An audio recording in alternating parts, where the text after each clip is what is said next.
You know, interestingly, that was another show I thought, I'm not going to do this. Um, my daughter, my daughters, both of them, Jesse and Samantha, talked me into doing it because I'm married to a very uh, liberated woman. I mean, it's she was one of the first producer and directors in New Hampshire Public Television. She went on to be a documentary person in Boston at BZ, and just you know, not a pageant person. And although they'll call it a scholarship program, yeah. But anyway, um, and and I just thought, you know, and this isn't what I wanted my daughters to aspire to necessarily, unless they wanted it. I mean, in which case, you know, we would have supported them. So I was, Babette called me, said they'd like you to host Miss America. Andrea Wong was the head of reality programming at ABC, and I'm very fond of her, and she was a big advocate of mine for dancing.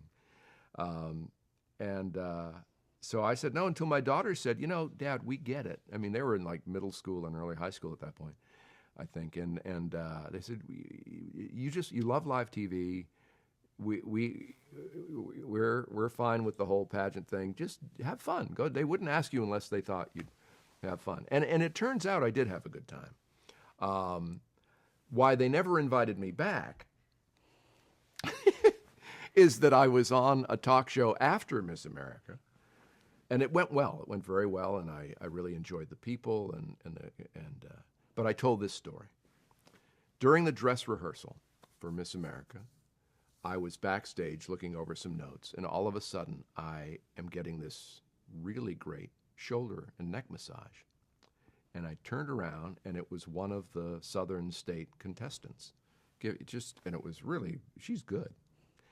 And I said, that's a great shoulder massage. And she said, and if I win, a full body massage. So I told that story on a talk show, and interestingly, was never invited back to host Miss America. And Andrea Wong said to me the next year, she said, "Yeah, they didn't want you back. I did. What happened?" I told her that story, and she went, "Okay."